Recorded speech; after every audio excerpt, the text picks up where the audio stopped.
everybody, and good morning. Thank you all for joining us on what I hope is a gorgeous spring day, wherever you are chiming in from. And I wanted to formally give you the welcome to the Coquitlam River Watershed Community Roundtable webinar entitled Building Resilience, Weathering the Stormwater. I'm your guest MC today, Teresa Fresco from the Fraser Basin Council, and a thanks to Sherry and the planning team for selecting me and giving me the great pleasure of being your guest MC for this event. I'm joining you all from the traditional territory of the Musqueam, Squamish, and Tsleil-Waututh Nations, and I would like to just pause and invite everybody to take a moment to recognize and acknowledge the traditional territory that you're joining from, and to join us in entering that traditional territory into the chat box. Also a great way to exercise your chat box muscles there and just to get familiar with the Zoom platform. I also wanted to recognize that we have a number of local representatives joining us today, and I would like to recognize them here. We have Councillor Nancy McCurra from City of Port Coquitlam and Councillor Steve Kim from City of Coquitlam. And I did see, I don't know if he's still on, but Councillor Michael Wiebe had joined us for a short time there, who's from the City of Vancouver. And if I have missed any local representatives, please, if we missed you in the attendees list, please do put your name in the chat because we would like to recognize you if I've missed you. I would also like to recognize the incredible event planning team who's been working very hard to deliver this event for you. Our moderator, Susan Devlin from Van City, our facilitator, Scott Walmsley from the City of Port Coquitlam, and of course, our wonderful chair and coordinator for the roundtable, Sherry Dubowitz. So for those of you not familiar with the Coquitlam River Watershed Roundtable, I'd like to share a few introductory points. The Roundtable is a collaborative watershed governance organization, which is guided by a core committee, which is comprised of 19 representatives from 12 different sectors in the community. The core committee is in turn accountable to you as stakeholders and community members that make up the greater Roundtable and who have come together to collaborate on the health of the watershed. At events such as these, the core committee seeks guidance on prioritized activities for the upcoming year. And this year, there's been a demonstrated public interest in stormwater management. And as such, the presenters that you're going to hear from today will provide information about stormwater issues and how we can all do our part to minimize the negative effects of stormwater on the Coquitlam watershed. Your active participation in today's event will help the committee focus the activities for the upcoming year. So I did want to note to provide your feedback that the chat will be open for your comments as the event proceeds, with the exception of the Q&A portion after the presentations. If you wanted to ask questions to our presenters following their presentation, we will be using the Q&A function, which you can find on your Zoom toolbar at the bottom. We will also have a formal poll introduced at the end of the event, and that's going to stay open for 2 weeks. And I won't steal Sherry's thunder. She's going to be introducing that poll later on in the proceedings. So I'd now like to pass it on to Sherry. And also, she's going to be sharing a video that Coquitlam First Nation has put together generously to start our event off with some words and in a good way. So Sherry, I'll just pass it on to you to get started with the video. Thank you so much. I don't have much to say. Actually, this video really introduces itself. So thank you to Chief Ed Hall for putting this together. But this is a lovely welcome that they've put together for us. So please enjoy. It's just a minute or so long, and we'll be back with you in a minute.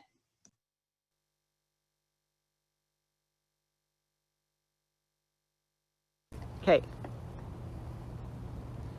Ike Swale, ESA Puayol, Schap Halem Ed Hall, Tunnisqueech, Talitson Ak, Quiquiclum, Tomoch, Ossium to Sayets, Eaton Dalston, E Machnitin, Misa, Quilum E Tunnish, Quiquiclum, Tomoch. Good day, how are you all? Schap Halem is my traditional name, Ed Hall is my given name, the elected chief of the Quiquiclum First Nation. Honored friends, relatives, and visitors, welcome to the ancestral and ceded lands of the Coquitlam people. Welcome to the Coquitlam River Watershed Roundtable event 2021. all of you salmon lovers, hugs and hats off to you, and I raise my hands to all that you do for the good work of the watershed and the fish that are inhabitants of there for millennia. I want to say hi Sapka, thank you very much, have a great day.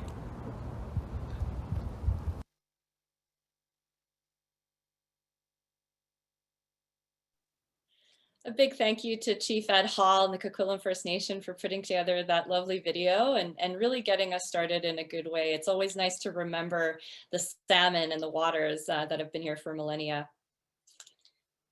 So with that, I would like to now introduce our first speaker, Dr. Mitch Mivehchi. Mitch is the CEO and president of BMP Engineering and Inspection Incorporated and has over 29 years of experience in civil and structural engineering with an in-depth understanding of design, construction, project management in municipal engineering projects, and hydraulic structures. He has managed and conducted multidisciplinary seismic evaluation of water systems in large-scale cities, as well as designed the stormwater and sanitary sewer systems for more than 50,000 hectares. Mitch has published more than 40 technical papers in international journals and conferences about water, wastewater, and dams. And his extensive experience includes running BMP Engineering and Inspection since February 2015, and 22 years in Mahab Consulting Engineering Company as head of structural department, structural engineer, and project manager. So please join me in welcoming Dr. Mivehchi. Hello, everybody. Thank you very much, first of all, from you and Sherry, and especially Coquitlam River Watershed Roundtable for organizing this webinar. And I'm very glad to be here. And today I'm talking about from the stormwater management. First of all, I a little bit introduce myself. My name is Mitch Mivehchi, and I'm PhD of civil engineering, PEng, civil/structural engineer. Over the 29 years experience in civil and structural engineering fields, especially in municipal engineering and hydraulic structures. The topic stormwater management is a very controversial subject during the past at least 2 decades. And the reason that because if we could manage this one, we will have more benefits, and if not, might be affected in our environment, especially impacted in our around of our environments. So due to have limited time, I started my presentation. First of all, we have to know that what is the stormwater. So it's very concise thing that the stormwater flow of water after the rains fallen into the grounds. And after the rain precipitation might be polluted, it picks up the pollutant along its flow paths like oil, antifreeze, trash, metals, sediment, or other things. But why is stormwater management important? It's really simple, because it's affected, it's reduced to amount of the runoff and runoff pollution by slowing runoff and allowing it to soak in, or directly to local waterways into, in the most cases, that is not treated. And stormwater pollution can negatively impact in local waterways and receiving water bodies. But what is the stormwater runoff? Stormwater runoff is rain snowmelt that flows over land, does not percolate or get absorbed into the soils, as you can see in the pictures. And a runoff in the lower mainland, sometimes during the very heavy rain. So you could see that how much water that comes up and flow in the all streets and the small channels. And but you know that how we could dispose that, and you see that the stormwater system does work, and it's very rare to see that there's a flooded into the highway or the streets around of us. What we could anticipate how much water after the precipitation. This is a very simple graphs that shows that the inflow and outflow hydrographs. That this hydrograph is very specific in terms of we are located in where. So might be for each cities does have different hydrographs, and you could see in the bylaws or the city's website in terms of how much the years, the return periods, that is maybe 2 years, 5 years, 10 years, or 100 years precipitations, or probable maximum floods. But the ideal runoff hydrograph is this. It shows in this picture that before and post developments, we have two separate hydrographs, and it shows that how we could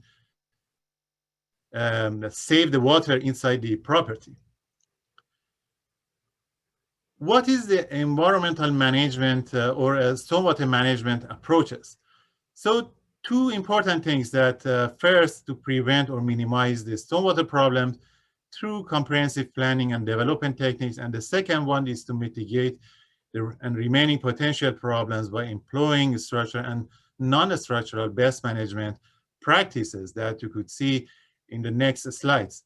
So the stormwater management is relationships between land use and water, or integrated approach for the stormwater management planning's emphasis to reduction or impact development, or manage with the volumes, water quality, the peak rates, groundwater recharge, and stream impacts. As you see in the picture that there are many different types and purposes to stormwater management. That we could rainfall collections, detention, conveyances, infiltration, treatment, and reuse. That's the last one is very, very important for us because we could save the water and use in the dry seasons. What's the best management practices? It's the control to runoff quality and quantity, and control the groundwater recharge. And what about the implementation is non-structural strategies and structural strategies. It shows these pictures. So for non-structural strategies, we could protect the area that provides water quality benefits, minimize impervious surfaces, or the protection of vegetation, minimize clearing and grading, minimize soil compactions, and so forth. And what about from the structural strategies is we could use a rain barrel, or water reuse, stormwater planters, tree plantings, permeable pavings, open channel, bioretention, stormwater wetlands, and green rooftop systems, vegetative buffers, and infiltration. That in this picture, you will see all of them, and might be you have seen before around your property or somewhere in the lower mainland. The main things in that we could use that is a rain barrel. As far as I know, some cities get you the rain barrel that you could put underneath of the downspout, and you could see you could save the water inside that, and after that use it. It's very simple to use for each properties. The other things that you could use the dry well infiltration in your property, of course, is regarding or is very, very related to what geotechnics specification around your property. If it's a clay types, it means that it's unsaturated. It doesn't useful. But if you have to locate it on the sandy or silty something, it's very useful because you could absorb every water inside that and infiltrate it and goes to the ground. Sometimes we see that, especially in Coquitlam in the low heat highway, you see that after very near to the colony farm, you see that the vegetated soils that during the precipitation the water goes on it and gradually disposed to the ground. It's really helpful and useful in the big yards, especially in Langley areas or in Surrey. The other thing is that we could share the driveways by designing the master plan for some townhouses or houses together. We could use the shared driveways and vegetation retain that water goes on it and dispose.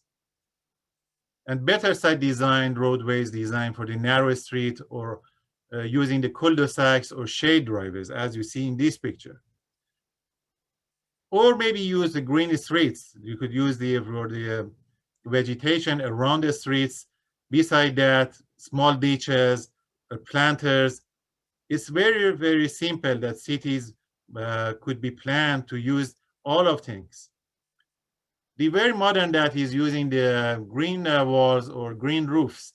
In some buildings, we could use this system to gather the water above the roofs and conduct it to the stormwater systems and then dispose to the stormwater systems. Or might be the rainwater or gray water created in reuse by using some very small storage tanks or green area around the properties, especially in complex buildings, in condos. And you could see, I've seen lots of things, this one in the Burnaby areas and Coquitlam areas, and also somewhere in the Vancouver West. This is the small things, that small swell channels. We could convey the stormwater during the precipitation, or might be planted swell, infiltrated the water like this one, or using the permeable paving for infiltration. You could use some paver inside the parking lots that you could use the gathering the water and conduct it to the catch basins. This is the very conventional and very common that in lots of areas in the Coquitlam area, about the Mundy Parks or something around the Costco areas, you see the small lakes. That lakes is the wetland also, or is gathering the water around of that and conducted to this one, save the water, and then somebody use that. This is small lakes, very beautiful lakes, but this is the constructed wetlands to reduce the pollution, the water gathering on it, and then conducted to the rivers. The other example of stormwater management, use the tree planters to infiltrate and treat the stormwaters and then dispose to the cities. It's a very useful, and in the picture in the left sides, you will see that how the system does works, that gathering the water inside the planters and then dispose to the storm drainage. As a conclusion of my presentation, the stormwater is a water that drains off a land area from rainfall, and then rainwater only the rain that falls on the roof, which can be stored into a storage tank prior to contact to the ground or city system. Stormwater management is the effort to reduce runoff and rainwater or melted snow into a street, lawns, and other sites and improve water quality. The best placed responsibility of managing stormwater on homes and the building owners that could be developed and implement the practice specific to each property by proper design and appropriate installation of system, providing the rainwater harvesting to stormwater management, and will save the money, times, and the labor for years to come.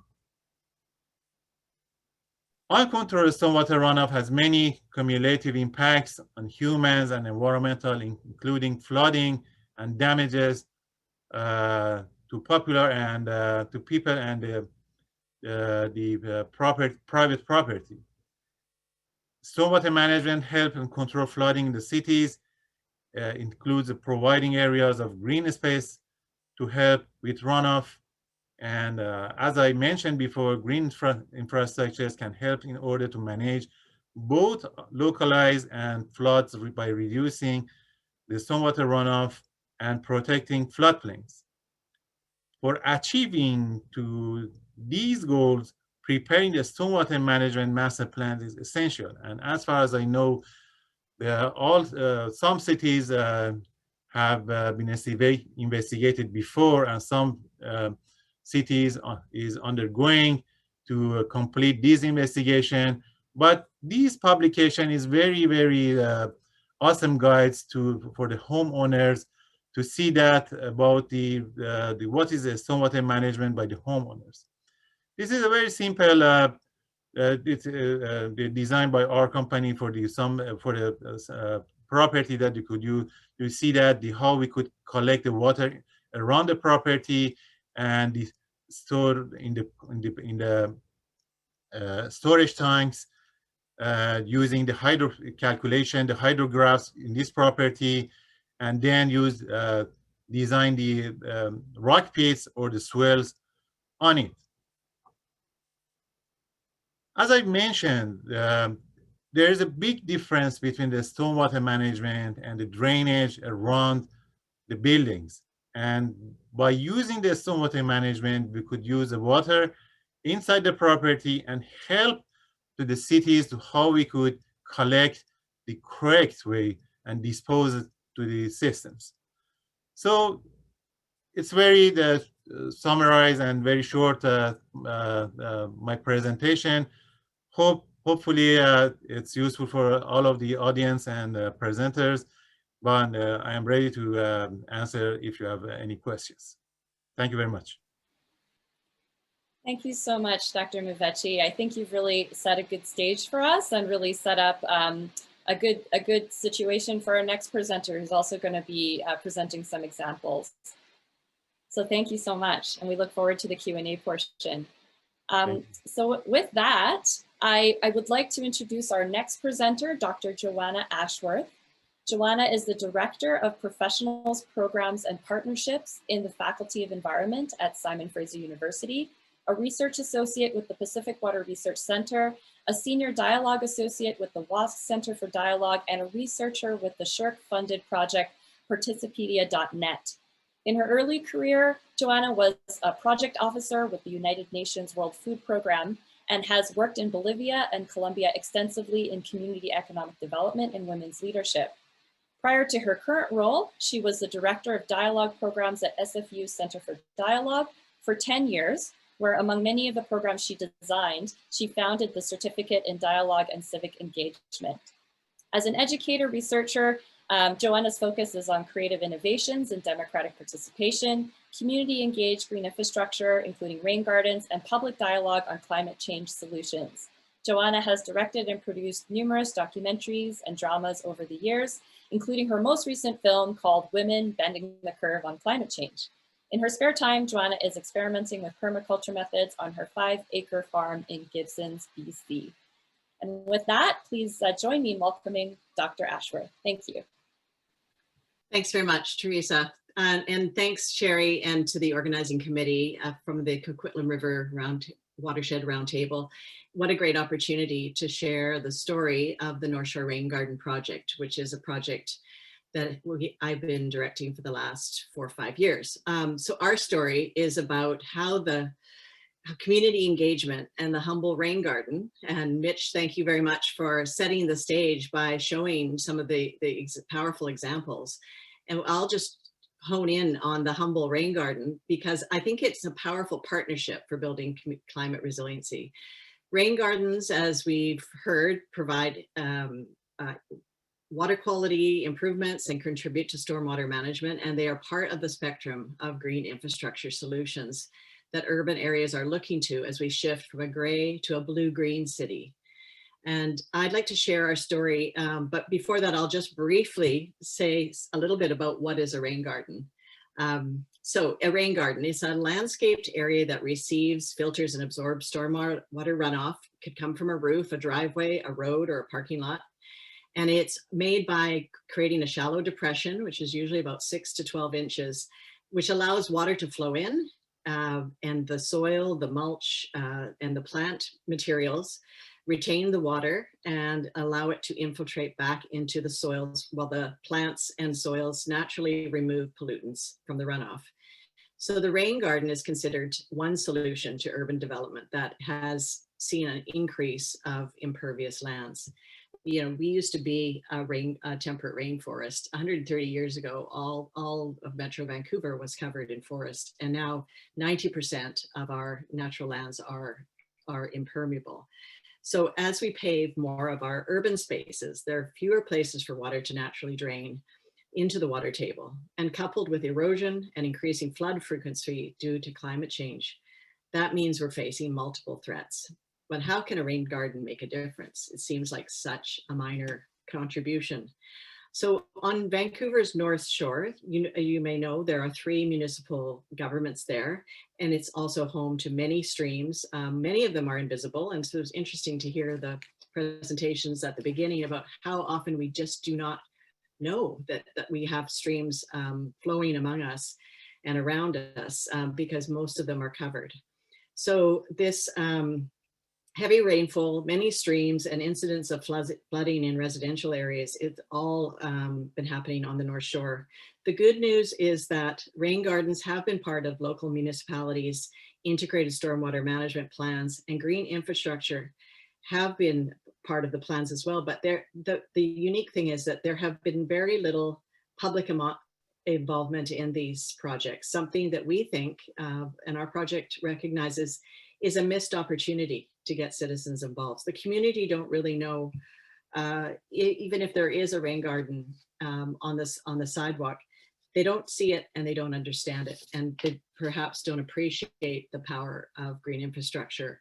So we're trying to change this by working with the North Shore Rain Garden Project based at SFU. We are a group of university researchers, stream keepers, ecological restoration specialists, and citizens from all walks of life, with this vision to raise awareness about the ways rain gardens can address the impact of water on ecosystems, property, and stormwater systems.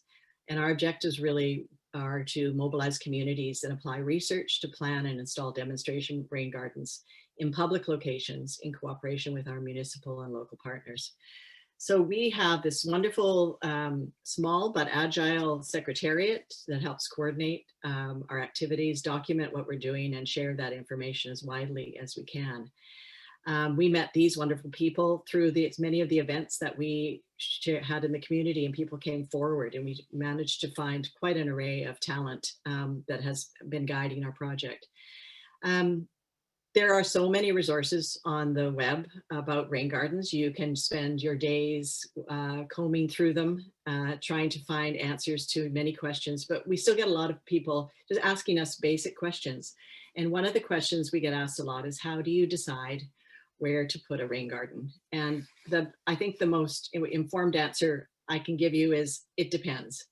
In our case, the 2 demonstration projects that we built in public spaces came about through both a combination of local knowledge and research. So local knowledge primarily from our stewardship groups and the municipalities around the areas that were most at risk, and then research done by a wonderful grad student from the Ecological Restoration Program at SFU, Caitlin Perchowski. Her research looked at a bunch of data that the municipalities had around the various creeks in on the North Shore that had been subjected to common stormwater contamination, specifically heavy metal contamination like cadmium, copper, lead and zinc, nutrient enrichment like nitrogen and phosphorus. And McKay Creek was one of the creeks that was identified as being most at risk, and it happened to be adjacent to the Capilano shopping mall. And the shopping mall is owned by the Quadrille Group, who was actually their sustainability director, is advisor to our faculty. So we took the information about the high levels of copper and zinc toxicity in the McKay Creek, and we approached the mall owners with this information. I like to think that we wowed them in a way with the stats on rain gardens and the performance of rain gardens, and our vision of our community-based group for the mall to really look at the runoff from their parking lots. And they agreed to provide 3 parking lot spaces for us to build a demonstration project. And if you know about shopping malls, you know that parking lots are like gold, and they don't like to give them up easily. So we were very lucky to get that small portion of the parking lot and build a garden that's basically on a ratio of 5:1, 5 impervious to pervious surfaces. But in spite of that small size, after testing it, we found that it was extremely effective to filter out heavy metals and other suspended solids. So the rain garden worked very well. But this is what we started with, the Capilano Mall. There's, you can see the middle image is the area that we used. And then the other, so our site selection for the mall was really driven by a quest for improved water quality. And our second rain garden, which is in Horseshoe Bay out in West Vancouver, the main issue was flooding. And the site that we were re-identified was known as a kind of a park that was overgrown by invasives, but also chronic flooding. And so making the ground soggy and really not very inviting for pedestrians. So two good reasons to build a rain garden: improve water quality and address persistent flooding. So we were excited to get going with our first installation at the Cap Mall. And to do that, we thought we need to let the people that are part of this community know what we were doing. And so we hired this wonderful artist, Igor Santizo. He set up an art table, and came with an idea that we would invite people to paint and draw and contribute to a collage that had all the elements of a rain garden. It had plants, it had soil, it had pollinators, we had birds, bees, salmon. People came and sat, and we talked about many things that connected the dots between creek health, salmon habitat, and parking lot runoff, and the way that rain garden can do something to slow down water flow and clean the water before it actually reaches the creek.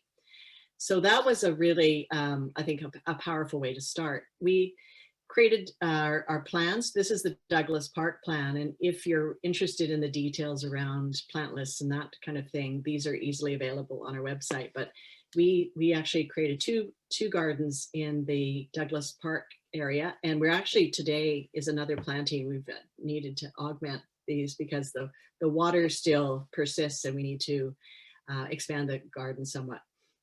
So this is the plan. And the District of West Van and the Western Residents Association, a community group that is out in Horseshoe Bay, really took a lot of initiative. We worked with Nature Trust and the North Growth Foundation for funding for some of the planting materials, and our group provided the technical expertise and guidance. The Cap Mall plan was a little more technical because we had to dig up the asphalt. We had to dig out a lot of clay. There's a lot of mud under the asphalt. And then we had to then refill it with new soil, plants, and mulch, and a lot of decorative stone to create the garden. Again, the list of plants is on the plan, but we use mostly natives, evergreens, low growing, compact varieties. So not to obscure views, because in a parking lot, that's important, but plants with good root systems that over time do an excellent job at filtering out pollutants.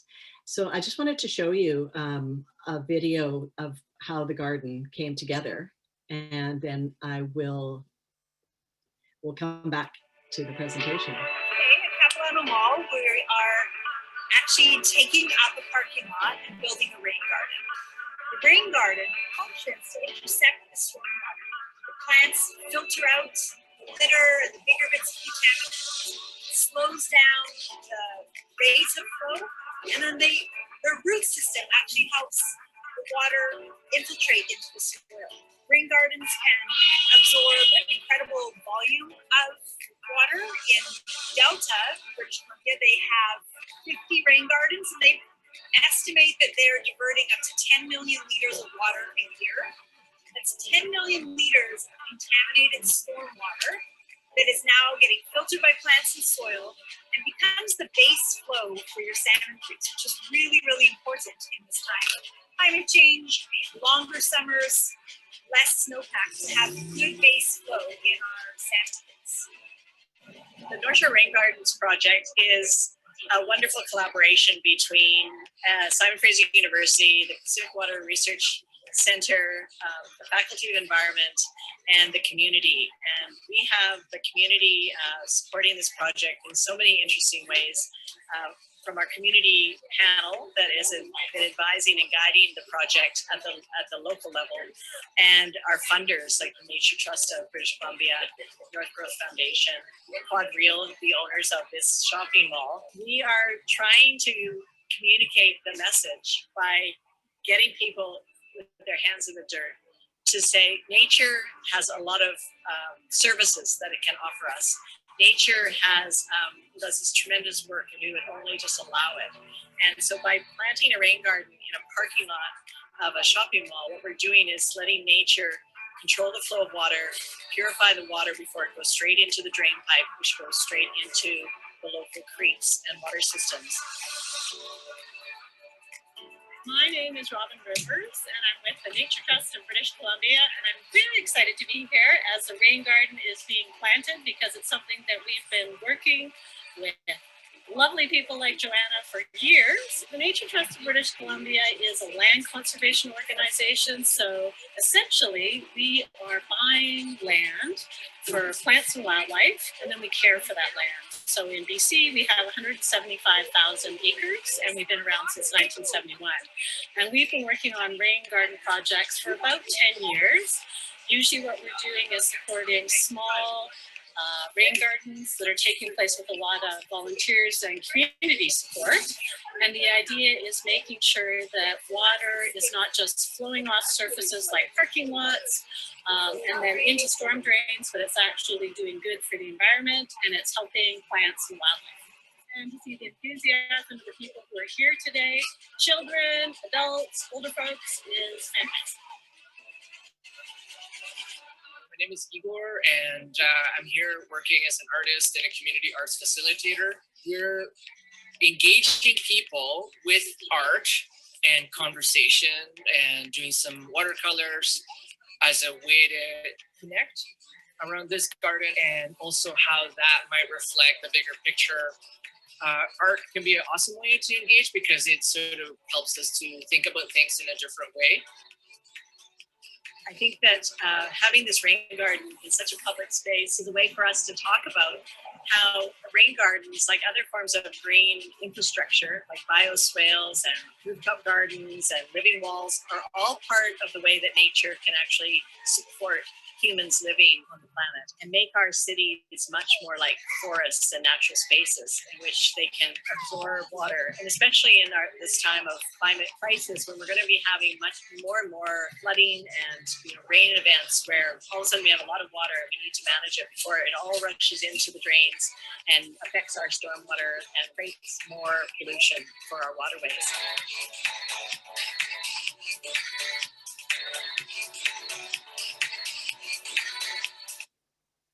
Okay, so you can see that a rain garden can come together with a good site, thoughtful design, and many hands. And there were many hands, and it sort of makes me feel nostalgic to see people in a big group coming together and not wearing masks, but that is where we were at then, and that's where we're not at right now. We are still trying to do plantings, but following all of the protocols required. The demonstration projects have drawn a lot of attention from community, local governments, and the media, and then that allows us to build momentum and support for the next two projects that we are taking on, one in West Van at Irwin Park, just behind the local elementary school, and the other at Mountainside School in the district of North Vancouver. So very excited about being able to continue that work. I'm hoping that now you're very motivated to build yourself a rain garden, or at least think about where you might situate one. And I'll just really quickly share a simple checklist that Deb Jones from the Cougar Creek Streamkeepers in Delta has shared. And she's been a wonderful mentor to our group. So what to consider when building a rain garden on your property. First of all, she suggests take yourself on a walk on a rainy day and ask yourself, would this property, whether it's a public space or a residential space, would it benefit from capturing and slowing water flow off a roof, a driveway, or a roadway? And if the answer is yes, well, that's your first clue that maybe a rain garden is something that is necessary. So you have to find a site. You also have to make sure that before you dig anything, that you call BC One Call, just to make sure that you're not digging into any important infrastructure, and consult your neighbors, consult the municipality should it be required. Get the right size for the amount of water, and Mitch referenced these different hydrological formulas. it's usually a ratio of about 5 to 1. The impervious area to the garden area, that's considered the sweet spot. You have to think about how much water is going in, and then you have to figure out, well, how to get the water in and how to get it out. So you always have to have a place where water can overflow if necessary. And you would have seen that the drain pipe, the drain in the Cap Mall video, it's not that you don't need those drains, you do need them, but they have to be there for overflow. But hopefully there's a lot less water going into them than before the rain garden is built. The other thing is you need to think about excavating for, usually 6 to 12 inches deep, and then you backfill with the excavated material and some additional compost, create contours. You saw in the garden that there were a lot of contours so water could kind of move through and meander. It slows the water. It also actually is very cooling for water that comes off on a hot summer day and there's a rain, and the water pulls in all of the road waste, and it's hot. And this kind of garden can actually cool that water down before it gets to the creeks. You want to add structure, you want to add edges, make it look like a garden, like that it's an intentional garden. You want to provide access so you can get in there and clear weeds or any kind of debris. And you want to think about planting, picking the right kinds of plants. And there's a lot of advice on that. Definitely no invasives, no ivy, please. Mulch the bare soil, take a look, adjust it. When you do parking lots, people tend to, if they don't know it's there, they tend to run into it. We've cleaned many cigarette butts out of the parking lot over the last year. But you need to be able to get into the garden to check it, to maintain it, and then put a sign on it. Let people know what it is that you've created, and then enjoy, because the garden just gets better after the first year.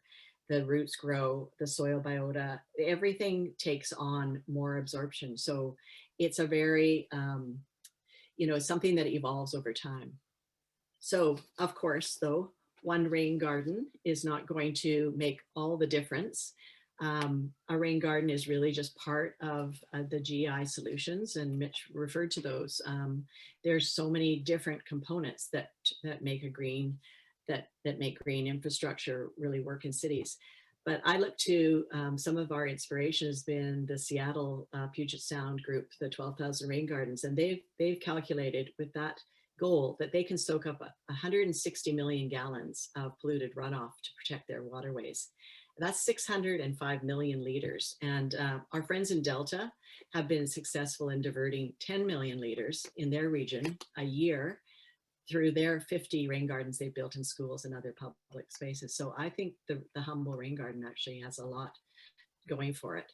I was going to conclude by just making the case for rain gardens. I don't think we can deny that they reduce water pollution, they prevent flooding, they improve your home value if they're in residential areas. They're beautiful, low maintenance landscapes. They can help your community save millions of dollars in pollution cleanup and expensive stormwater projects, and they protect salmon bearing creeks and streams. But I also want to leave you with this bigger thought that the world is ready for regenerative change. We are in so much need of a different way of building cities. And we need to change our mindset from a gray to a green-blue mindset. The Humble Rain Garden, I think, partnered with an engaged and informed community, with enlightened government and the private sector can and must make this happen. And I think the future of our quality of life in cities really depends on it. So thank you very much. And I look forward to your questions. Wonderful. Thank you so much, Dr. Ashworth. What an inspiring place-based example of a rain garden. I do encourage folks, if you get a chance to go over to Capilano Mall, to go and pay that rain garden a visit. It's quite inspiring to see. And what a wonderful call to action for us to think about in terms of that shift to a blue-green future. So with all that inspiration, I do encourage you all, if you have questions for our two presenters, to please enter those in the Q&A function. You can find that at the bottom of your tray on the Zoom. I just wanted to do a check-in with Susan. I was wondering if you had your audio come online. Oh no, Not hearing you.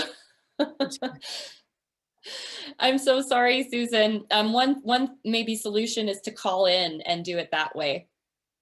But for the moment, just to help us with the moderation of our Q&A, I will pass it to Sherry, who's going to be moderating the Q&A box there. So please get your questions in. Sherry will address it as we go in. And one more thing, Sherry has also put a couple of links in the chat box if you would like to access some resources on rain gardens and stormwater management.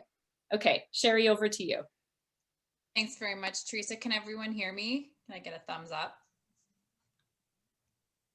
Okay, good.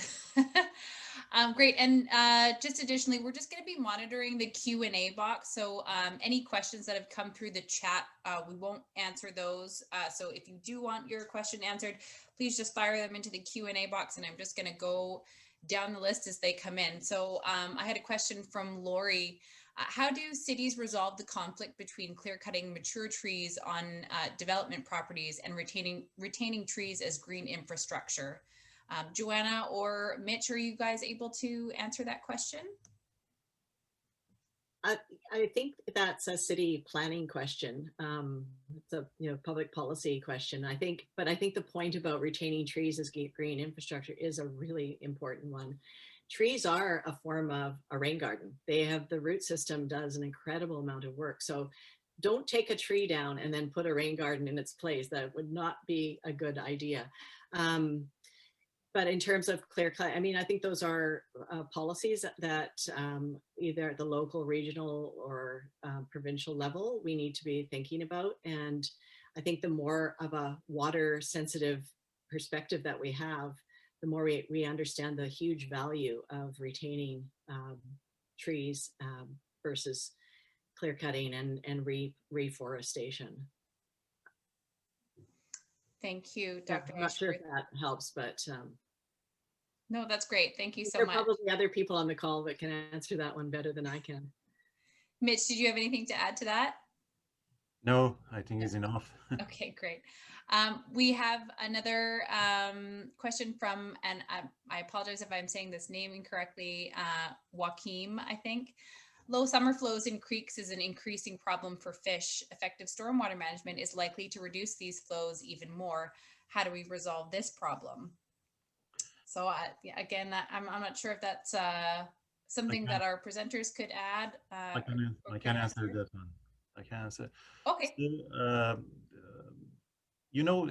stormwater management is not only is a technique, but also we could use this technique to create the or collecting the water around of us during the precipitation. For example, in California, in Los Angeles area specifically, the city of Los Angeles built a huge ponds and save the water inside it and use in the dry seasons.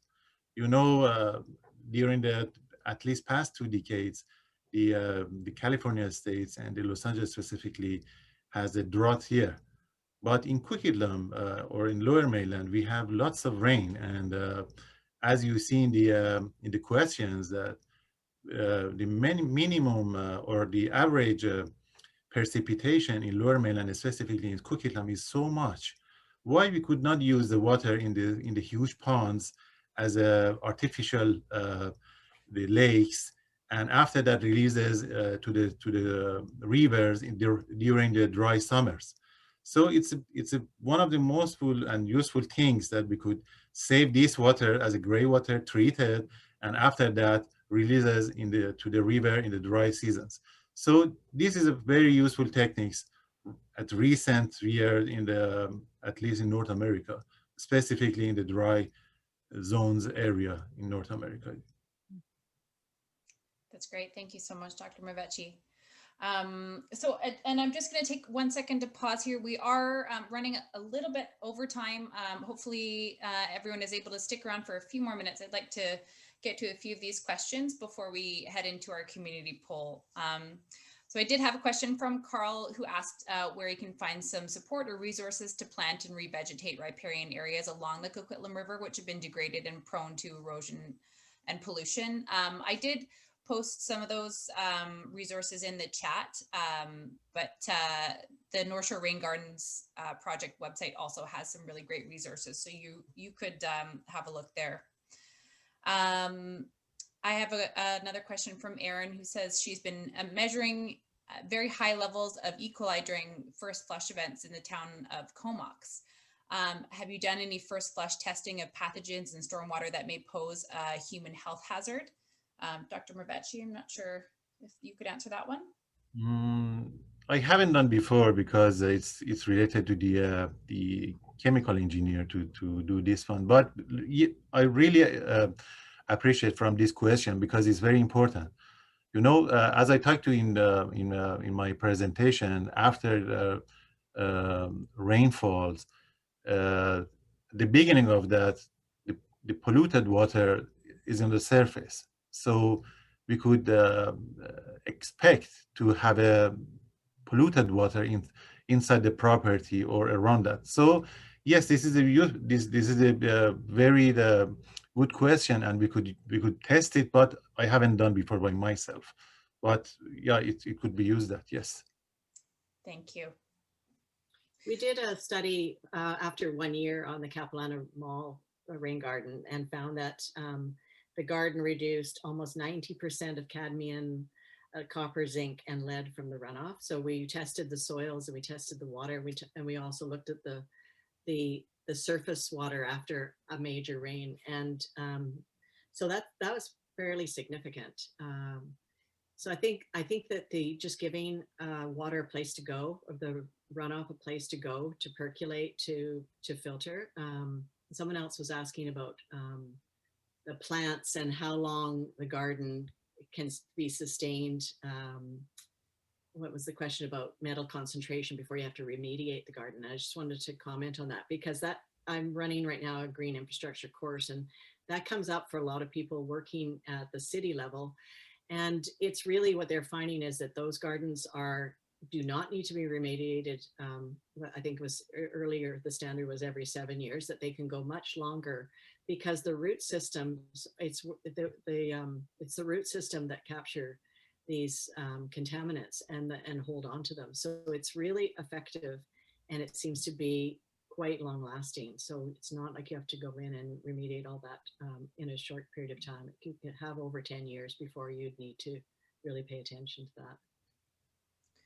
Thank you. And that's amazing about the testing after you installed the rain garden. Okay, I'm going to take a few more questions.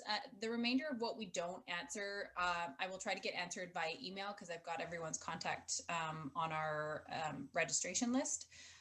But let's move on to Simon. Just wanted to congratulate our presenters on great presentations and asked, what about sewage outflow into storm drain systems during high rain events? Is this a significant issue in the Coquitlam watershed? Absolutely, absolutely. If this thing was happened before or will happen later, it's a huge issues, yes, because Coquitlam have the two separate system for collecting the stormwater and the sewerage or sewer system. So it works both of them separately. So we could not expect to mix together. So if somebody see this one in the rain, in the very heavy rain, should be reported to the city as soon as he can or she can, because it's a disaster for the watershed. Yes, absolutely, absolutely. And of course, I know that the engineers or something that designed this system for the city of Coquitlam consider this one. So I haven't seen before this one, but if somebody see these issues, because I think the best thing is report to the cities. Yes. Awesome. Thank you so much. Two more questions then. Joaquim asked probably a question for Dr. Ashworth. How are rain gardens maintained during dry summers, and how does this influence their effectiveness in dealing with pollution in first flush events? Yeah, that's a great question. I think it's in plant selection. You have to find plants that are very drought resistant and also can tolerate a lot of wetness. And it's not that plants are in water for very long. Most of the water percolates through within 24 hours. But in the drought seasons, you need to make sure the plants that you select are, drought resistant. The first year, you do have to baby them along quite a bit. Planting in the fall is better than planting in the spring, I think, because they need about a year just to establish themselves. But yeah, definitely plant selection is a key part of that. And yes, we ran down every time there was a big storm, checking on the plants the first year just to make sure they were all doing well, and they seem to come through quite nicely. Thank you, Dr. Ashworth. Last question. I do see one really important question as well that I did want to add in here, but this one would be of interest to how people can help manage stormwater on their own. Scott asked, it appears that rain gardens require some engineering, which can be costly. How can the average homeowner create a rain garden economically? Well, the checklist that I reviewed is really for a kind of a homeowner approach. The 12,000 Rain Gardens group out of Seattle, Puget Sound, does primarily residential, and they're not heavily engineered. They're simply they're very carefully selected for their sites. They're, if there's a downspout that's being disconnected, I noticed there was another question about that, then there's a measurement in terms of how much water it's been conveying. So that needs to be taken into account when sizing the garden. So it needs to really be, the site needs to be carefully selected to ensure that, nature can do what it can do best. And there's very little sort of hard structure required. I don't know, Mitch, maybe you have another view on that? No, you described it. It's perfect. And I think, again, that North Shore Rain Gardens website of yours has some good resources for that as well. Yeah, for and then, so one last question. Olga asked, do you have a limit of metal concentration before you have to remediate that garden, such as copper and cadmium levels? Yeah, well, I did mention that it's about at least 10 years. As far as we know, I think the more experience we have with rain gardens and with cities installing them in public spaces as well as in residential, the more we understand. But I think originally we thought it was much less time, but now we're seeing that the correct kind of planting, that these gardens have quite a good long life. Great, thank you.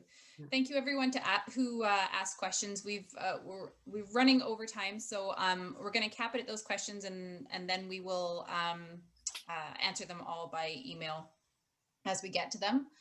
And then I'll just pass it back over to Teresa for just a moment. I believe it'll be over to you, Sherry, for the community poll. That's correct. But thanks for the shout out. Okay, well, thank you again to Teresa and to our guest speakers for their presentations. Those were wonderful. So at these community roundtable events, we bring these speakers in to help grow our understanding of the pressures that affect the health of our watershed, so that community members can have the knowledge to change their behaviors and be part of the solution. So today we've talked about stormwater, which on public land is managed by our municipalities to provincial and federal standards. But keep in mind that public land only covers about 20% of the urbanized land in our watershed, whereas private land covers 80%. So, and that 80% is capable of 5 times the interception and infiltration than that of public land. We drain roofs, driveways, and lawns into our municipal infrastructure, and we generally don't think about it. So, armed with our knowledge, we've got to now change our behaviors accordingly to protect the health of our watershed and prevent the unnecessary construction of additional municipal infrastructure, which really ends up in higher taxes for us. So we can change our thinking and treat rain as a resource by harvesting it for use in drier seasons. We can filter it through biological material. We can allow it to percolate and recharge our groundwater and to naturally evaporate. There's many technologies out there that are easy and inexpensive and may already fit your landscape vision.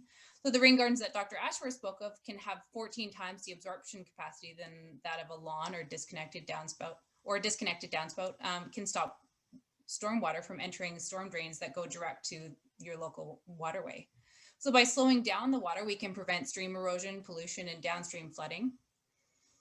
I think we've learned a lot today, but one thing that we hope that you'll take away from this event is how much of what we do affects the quality and quantity of our stormwater. So everything from tree cover to litter cleanup, to the permeability of our outdoor spaces, water conservation and development techniques. So as part of our watershed plan, the Roundtable has developed a list of strategies to help address the top pressures in the watershed. And each year we work on one or two of those strategies, most of which affect how we manage stormwater in one way or another. So with that in mind, the Roundtable would now like your guidance on how to focus our activities for the upcoming year. So in a moment, I'll post a link in the chat to a poll asking you to prioritize your top strategies for 2021. And please feel free to share this link with those who are unable to attend today. It will be sent out in an email, in a follow-up email, and will be included in a recorded version of this webinar later. So it'll remain open for 2 weeks, but we encourage you to fill it out now. Your participation is key to the Roundtable's success, and we thank you for taking the time to have your say. So please look to the chat box for a link to the poll in just 1 second here, where I can get my fingers in. All right, there you go. Thank you so much, everyone. Thank you so much, Sherry. And yes, encouraging everyone to get their answers in to that poll. Sherry, maybe just to clarify, would that poll link be available on the Roundtable's website, perhaps? Yeah, we can share it on the website and our social media as well.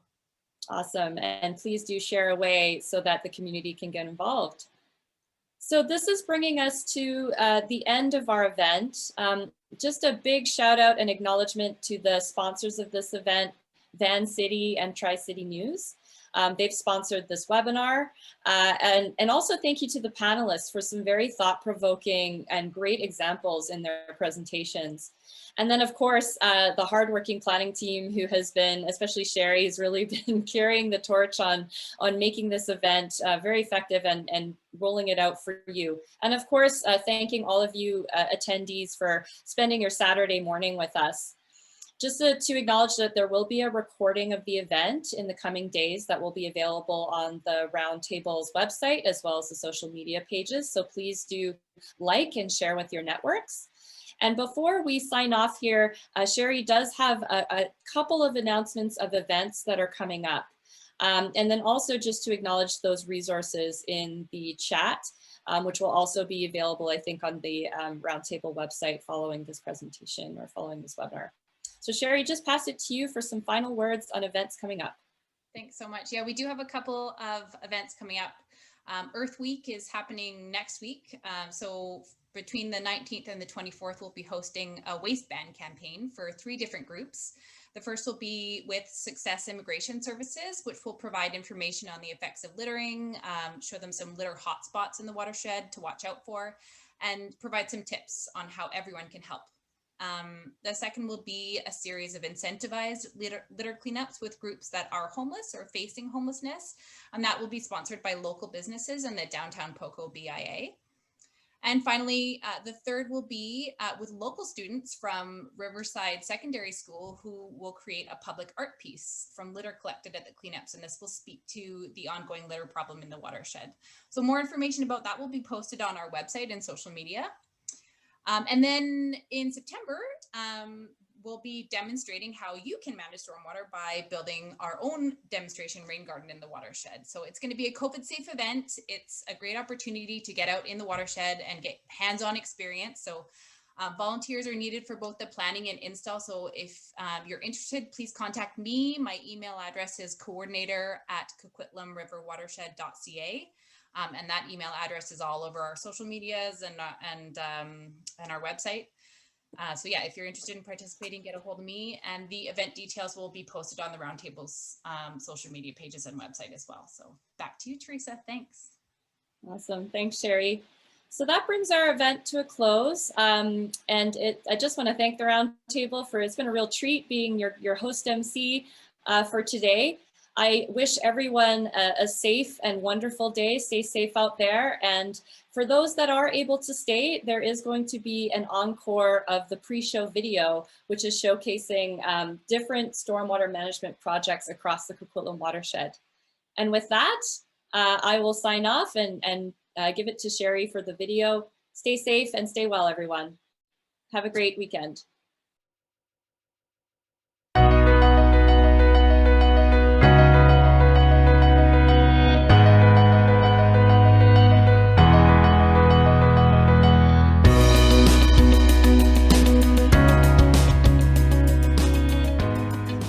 My name is Louise Towell, and I'm the creator, co-founder, and now executive director of the Stream of Dreams Murals Society.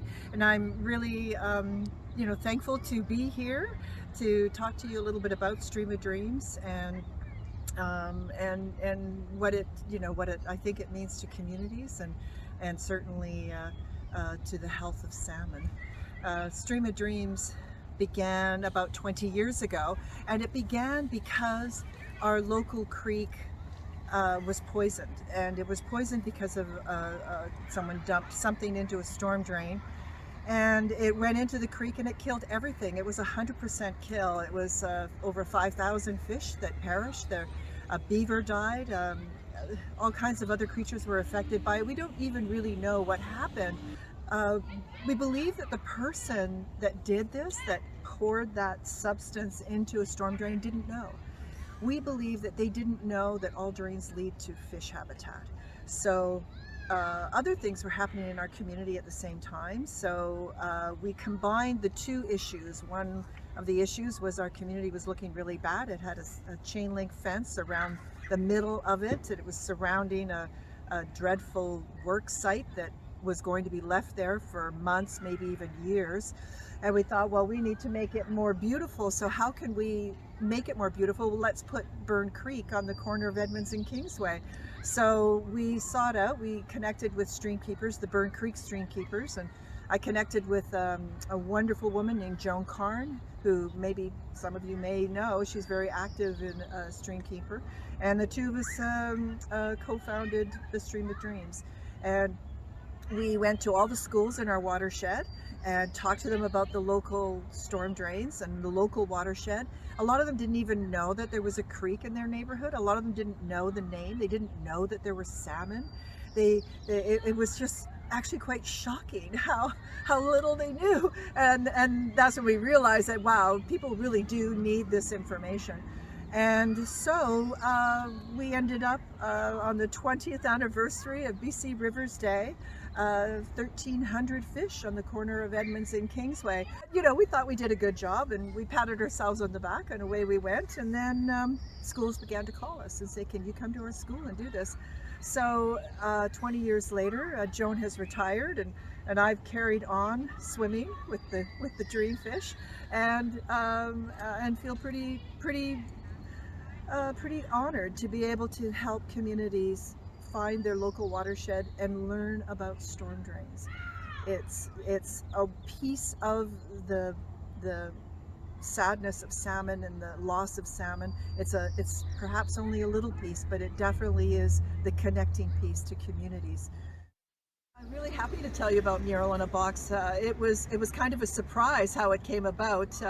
Because of course with COVID, all of our programs were canceled, and we thought, okay, well, we'll just change the year and make it from 2020, we'll do it to 2021. But of course COVID kept on going, so we thought, well, is there any other way? How can we deliver this program virtually? What we do is we put together all the pieces that you need for the art room, because that's really the big piece. Getting all the paint, getting all the brushes, getting all the fish. We deliver it to the schools. We talk to and the teachers deliver the painting portion right in their classroom. And so that's awesome, and it works out really well. But we make sure that they have everything that they need, including instruction on how to do it so that it's super simple for them. And then we provide our 45-minute education program about storm drains and about how to prevent water pollution, how to help salmon, and how to also, we're locating them to their actual watershed. So it's not some sort of watershed, this is a watershed. No, this is your watershed, and this is how your storm drains lead to it. And this is where your school is. And this is how you can make a difference. So we do it virtually, and to our incredible delight, it has translated beautifully. So we think that it has more to do with than just the storm drains, not just the storm drains, but you know, preventing water pollution. We think that there's a sense of doing a project that's very difficult to do right now, a project that includes the entire school. And so to have togetherness without being together, this is what the program Mural in a Box does, and especially during COVID. We feel very blessed that we're able to do this, and that schools are just so happy to be involved with it and do it and do that little extra bit. I think, you know, we contribute a lot to just bringing awareness that those storm drains are more than a drain, and the drains in your house, more than drains. They are openings to habitat, and that's how we contribute. Just go to our website or email us, info@streamofdreams.org, and we would be happy to send you in the right direction. We help with fundraising so that it's not the big cost for schools, because we know, especially now, schools are really struggling, you know, and families are struggling because it's, you know, been a huge economic sadness that's happening right now. So yeah, just call us or email us, and we're happy to help.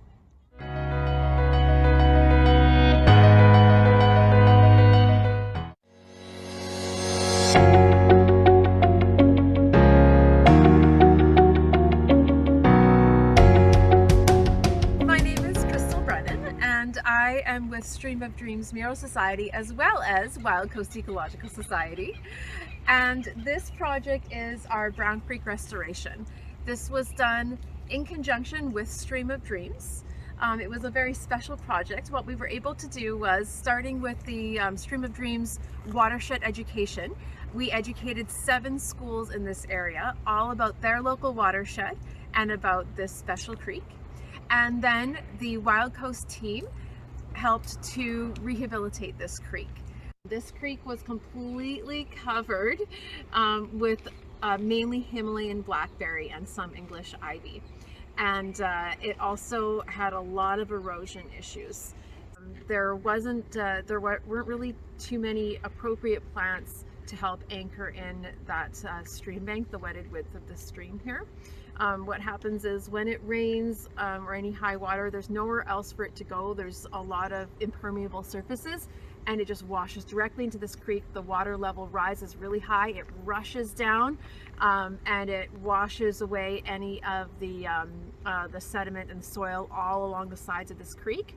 When that happens, it goes directly into the water here, and it completely chokes out and smothers any salmonids and their eggs. So it's really important. The sides of the creeks, the riparian zones, are just as important as what's happening in the creeks, even if not more. So one of the main activities we needed to do was provide bank stabilization. And what happens is some fast rooting plants like willow and dogwood, and then a lot of these other lovely shrubs here, they will root really quickly, and they will grasp onto that soil with their roots. That way it won't just wash away. There was a lot of ivy along the edges here. That ivy has very, very thin root system. Definitely does not provide that bank stabilization, and it will just completely get filled with sediments. The other issue is there wasn't very much shade here. There was no vegetation kind of at the mouth of this creek. It's still growing now because we had to plant it, but this was also happened to be, we noticed, one of the only pools that was available for these salmonids in the summer, because it dries up so much in this area. They needed this habitat. We first were able to take out all the invasive plants, do a lot of erosion control in here, a lot of native planting, and a lot of water quality and testing as well. And then we hosted any classes that were able to come that had been previously educated by Stream of Dreams to help us do some mulching and invasive removal and planting especially, and they all got to see the fish in this creek as well. And they learned a lot about how to protect this creek and just really make that connection from what they learned with Stream of Dreams to this specific area where they can see everything around here goes directly into this exact creek. It was also really special because a lot of the kids and the teachers in this community had no idea there were fish in this creek right in their backyard. And one of the activities we even did was we were able to look at the fish from trapping them in G-traps, and the kids were able to see them just like in this little picture here, and that was a really special experience for those students. But we did a very thorough job, and it just needs a small amount of maintenance, but if you can even see down here, there's hardly anything at all growing back, which is really wonderful. Also mainly because we did a lot of mulching to really try to suppress that, and a lot of planting. So over time, these plants have grown bigger and bigger.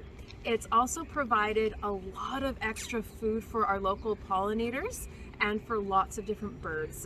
We have a variety of berry producing plants here that would naturally be growing, so we see lots of amazing birds all down this little corridor here. So it's providing bird habitat, it's providing a lot of really wonderful shade, and helping to hold in that riparian zone, the stream bank, with their roots. And we also did a lot of willow staking as well, and also tried to patch up some holes, some erosion that the dogs have been creating as well. So that's kind of the new state of this area, and we're really excited to see those changes. And something else to note that was really neat about this project in general as well was that these students were able to just get that hands-on experience, and some of them even grew some of the little seedlings that they were able to plant here as well. And we even did a survey after we did all of our programming with Stream of Dreams to find that 90% of our respondents from the school families heard about Stream of Dreams from their students, and 80% of them committed to making changes in their daily lives to ensure that their watershed was protected. And specifically, they named things like washing their car on grass or gravel, and just being more mindful of what they use so that it doesn't go into this creek. And that was really special to see that the education turned into direct action to help their local creek. You mentioned that this was sort of an offshoot of Stream of Dreams. If somebody wanted to get involved in a project like this, how would they contact you or your organization? They could contact Wild Coast Ecological Society, and that's just admin@wildcoastecological.com, or they can just look us up on social media as well. And this is our Fish and Flowers project. Everything came together really wonderfully here, and we would love to be able to do something like this again.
Yeah, so I'm Carl, and my organization is called the Web of Life. And it kind of all came to fruition a couple years back when I was doing some cleanups along the river, or just even hiking along the river. And I started seeing like more and more trash. And the more I saw, the more I realized that I had to do something about it. So I actually created my organization called the Web of Life. It was actually a vision to employ youth with either with barriers to employment or youth who are at risk, and give them something to do that's really nourishing to them and get some time out in nature, and also help the ecosystem. And I'm as well a organic master gardener, so I do some gardening as well, and I wanted to bring youth into the fold and get them doing some garden projects and permaculture and veggie gardens as well. Yeah. So we do like ecological restoration. We're not a full-fledged ecological restoration company yet, but we do more ecological cleanup. The stuff that we find is actually pretty mind-boggling. You know, we go through the forest and you come across homeless camps with tents, tarps, but we found actual things like massive fuel drums with lead paint chipping and huge industrial tires that are leaching into the ecosystems. One thing that we come across quite often is buried trash in the land, and we call them tumors because you start digging them out and you'll actually pull up a giant bag full of like plastic and batteries, and it's pretty gross. But so this area that we're working on is really ecologically sensitive. Not only is there a river ecosystem with salmon, but there's also wetlands, and there's ephemeral wetlands. So if we left this stuff here, it would actually start breaking down into the ecosystem and getting into the food chain. And that's one of the reasons why my organization is called the Web of Life, is because we're actually protecting the web of life. So, well, we help to prevent a lot of the toxic chemicals, plastic, rubber, all that stuff that we don't want in our watershed from getting in further into the stormwater and getting further into our sensitive creeks and rivers and habitats. So initially, like if we left all that stuff in the forest, it would be getting into the stormwater runoff and into our ecosystems. If someone wanted to volunteer, they could actually, right now I don't have a website, I'm working on that. They could send me an email at carlos.ronca, RONKA, @gmail.com. And you can also find me on Instagram, and you can connect with me there to volunteer. So it's, my Instagram is the Web of Life, the.web.of.life. So there's dots in between all the lettering. So if you are not in this local area and you want to do a cleanup, don't hesitate, just get out and start, you know, making a dent in some of the trash that you see. So eventually it's going to be really pristine in your area. So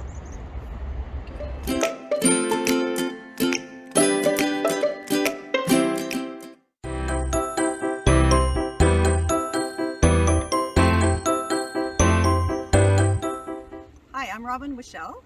I'm the president of the Hoyscott Watershed Society. We're a small volunteer group that works in the city of Coquitlam, and we're standing by Hoy Creek. A lot of our problems based on water quality has to do with humans and storm drains, and we've had a lot of challenges over the years, whether it's construction runoff, people putting paint down the storm drains, and a couple years back a very serious fish kill due to a unknown invisible toxin that killed half of our fish at the hatchery and a good stretch of anything living in the creek for about 1 kilometer. So we were really pleased that when we were contacted by FlowLink Environmental recently to look at what our water quality is like. So we've got Kim Mays, who's our director in the society, and she's leading that program, and she's going to tell you more about that next. Hi, my name is Kim Mays, and as Robin mentioned, I'm with the Hoyscott Watershed Society, and I'm here to tell you about our water quality monitoring program, which is just now getting started. We have partnered with FlowLink and the Department of Fisheries and Oceans to help us capture several parameters throughout our streams. These include pH, conductivity, turbidity, flow using depth, along with current or respective weather conditions.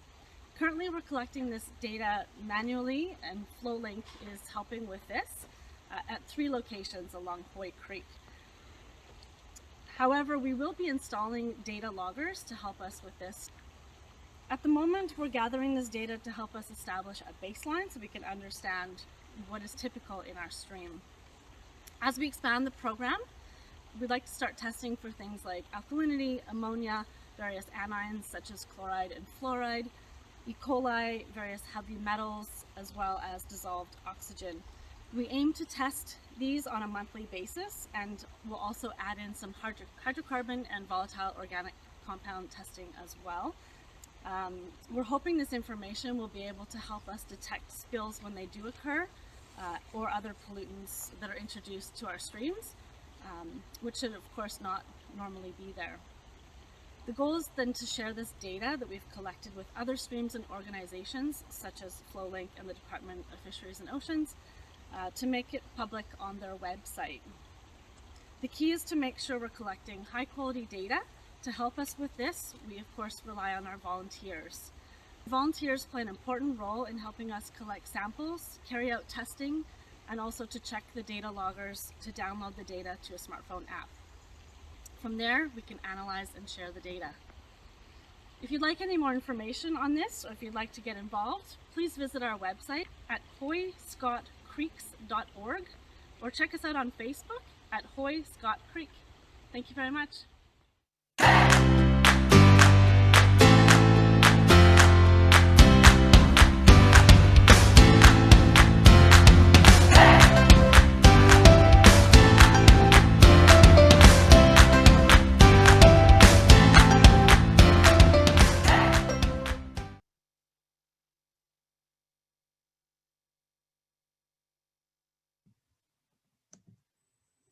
Thank you to everyone for attending, and we hope you enjoy the beautiful sunshine today. Have a wonderful day, and we'll see you at the next event. Take care.